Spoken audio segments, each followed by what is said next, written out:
Thank you. So yes, my name's Lauren Pesch, and like Lisa said, I am a grape grower in the Napa Valley. My family has had their vineyard for 100 years. So my great-grandfather, Apollonio, bought the property in 1926, and we have been dry farming it ever since. I'm a fourth-generation grape grower, and very excited to share some information, some of the research results that we have found in this project. So a little bit about the dry farming project. So it's being funded by the Department of Water Resources. It's building the goals were to build a dry farming network, provide free dry farming consultations, look into the research, some research studies, provide educational resources, workshops, webinars. We have some amazing videos that you can find on our website. We're creating a best management practice guide, and we're communicating and promoting the adoption of dry farming practices to lessen water usage in California. So the idea of this project is not to convert everyone to dry farming. We understand that that isn't practical, but hopefully the takeaway from it would be to find some dry farming techniques and use less water. So our advisory group has come up with this definition for dry farming in coastal California. So dry farming is a farming technique that relies solely on utilizing the water naturally present in the soil, captured by the rain to meet the needs of an established vine, without irrigation. In a Mediterranean climate, with summers, this requires capturing winter and spring rain. The long-standing practice encourages deep root growth, resulting in high-quality grapes that reflect the terroir of the vineyard. So one of the really interesting things that we've been able to do with this project is create a dry farming potential map. So we're working with Land IQ, and we've created a map of the entire state of California, and it has mapped out, or it shows every known planted vineyard in California. And then we've highlighted the dry farmed vineyards, so the known dry farmed vineyards. We know that there are some vineyards out there that aren't on the map yet, and we would love to add them. And then we've kind of indicated in these regions what the precipitation zones are, growing degree days, things like that.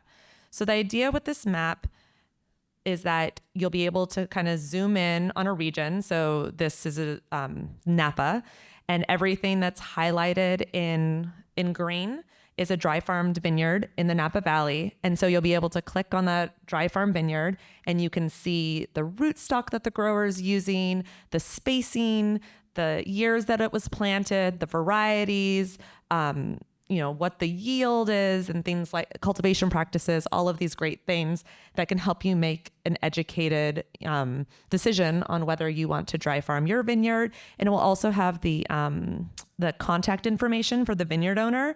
So if you are interested in dry farming and you want to talk to a neighbor or someone who has a very similar site as you can reach out to that person. So this is this pop-up is of our vineyard, so you're able to see, all the different years and everything that kind of goes along with that. So like I said before, we're also working on a best management practice guide, and this will highlight site selection, talk about soils and climate, talk about vineyard setup, so rootstock spacing, how to establish a dry farm vineyard, and also talk about how to convert an previously irrigated vineyard to a dry farmed vineyard. We also talk about cover crops, the dry farm vineyards that are using no-till practices, what tillage looks like in a more traditional dry farm vineyard, and soil fertility. So one of the really great things about this project is to be able to put research behind things that we as dry farmers believed were happening. So a lot of what I have known as a dry farmer has been very anecdotal. So I think that there's soil moisture in our soils because we're able to farm with no rainwater or irrigation from May until October, right? That we have a very dry summer. And I do think that our soils are healthy. We plant huge cover crops. We compost. We have, these vines that are 40 plus years and that are yielding 4 tons an acre and look very healthy. But this project was able to actually put together research and studies and look into those thoughts that we had. So one of the studies was to look into soil health and water retention. So this was a project that we worked on with Napa RCD. They sampled 15 dry farm vineyards throughout Mendocino, Napa, and Sonoma. And they looked at soil health and changes in soil moisture throughout the season. And we sampled 3 times. So bud break, veraison, and post-harvest. And at each vineyard, we sampled 2 different blocks. And in that block, it got 3 soil pits dug. So there were 6 pits 3 times a year. And so the objectives of this project was to look at soil health and water dynamics in dry farm vineyards. So the biggest pushback, to be honest, for me with dry farming is the tillage component. So in order to not use irrigation in my vineyard, I have to till to retain the soil moisture and to not have competition. And people always have talked with me about, well, that's destroying your soil health. And so we wanted to look at that. That's a real issue. And I wanted to see what was actually going on in our soils. So the soil health indicators that we looked at were nutrient retention, soil structure, organic matter, active carbon, and microbial activity. And then for water retention, we looked at water storage, available plant water, and seasonal soil moisture changes, like I said, at those 3 times. So at bud break, veraison, and harvest. And this was all done last year, so in the 2025 season. So here are some of the numbers for the water movement throughout the season. So some things to note is that the moisture at 5 feet increased from bud break to veraison. And the Napa RCD thought that is indicating that there's water movement up from the lower depths, which we always think is kind of happening under our soils.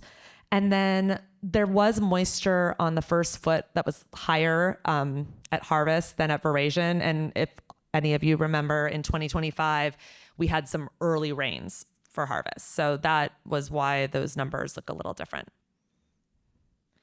And so here we talk about how the available water on all depths exceeds what would be expected based on soil texture. And this indicates enhanced soil structure and water storage. And soil moisture at bud break was lower than the measured field capacity, which indicated that the soils had the capacity to continue capturing water if there was more rain that had been received. And soil moisture after harvest was lower than the measured permanent wilting point at some layers, at the top layers. And this suggests that there was some water available remaining at the deepest depths. Now for the soil health.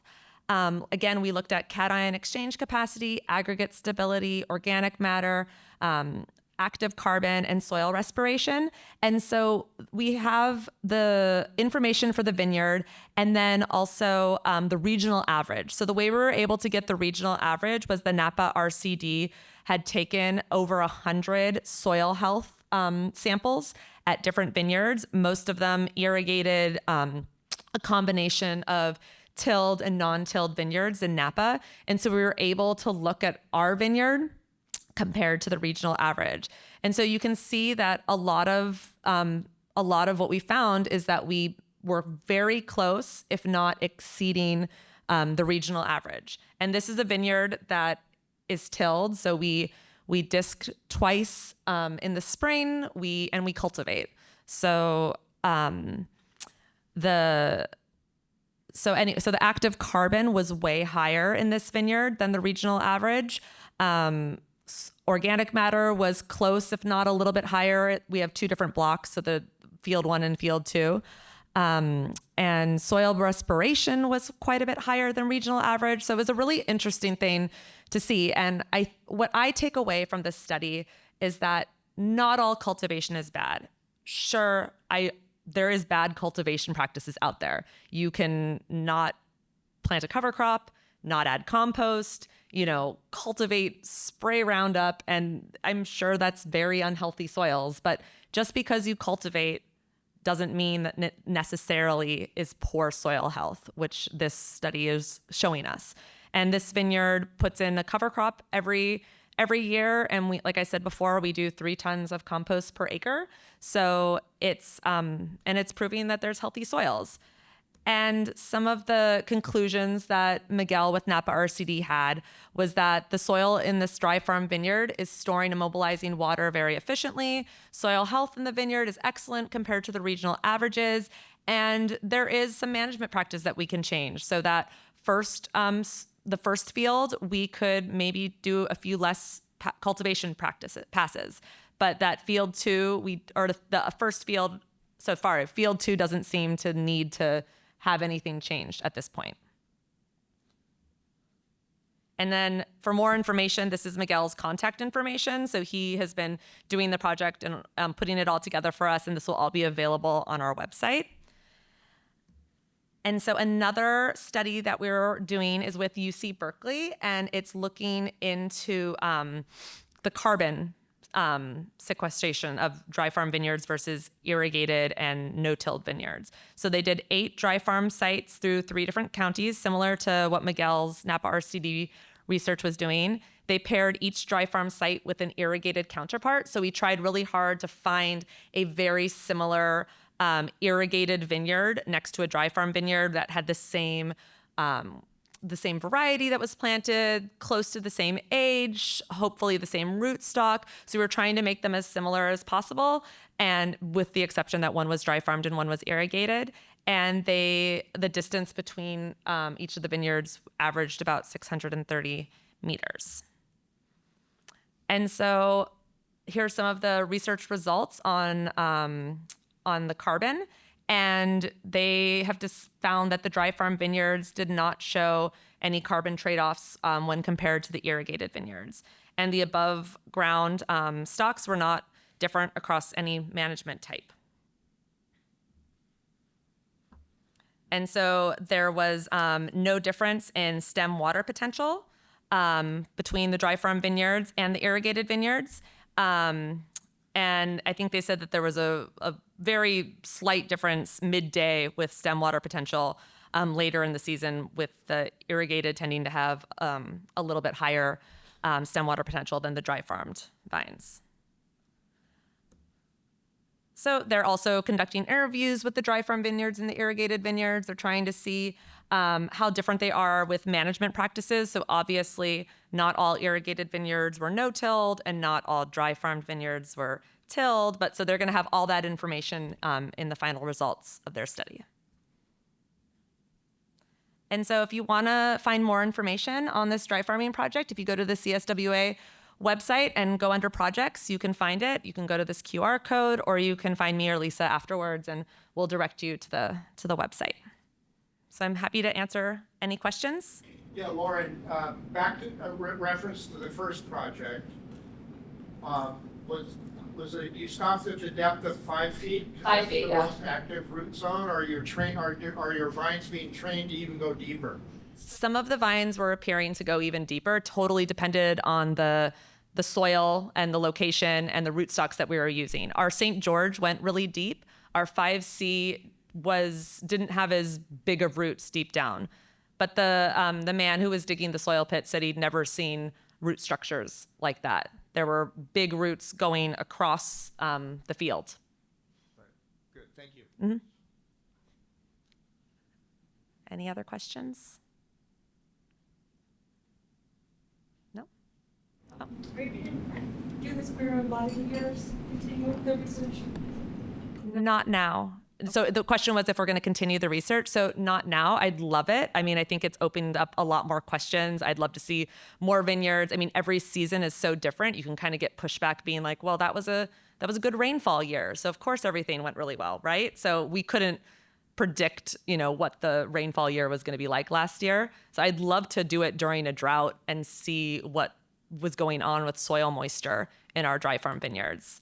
My theory is that we are able to retain it and able to use it, right? So we went through some pretty big droughts really well in our dry farm vineyards. And my theory is that we have these really expansive root systems. And so when there's a stressful event, they're just able to access more of the profile. But it's a lot of holes to dig. It's a lot of holes to dig.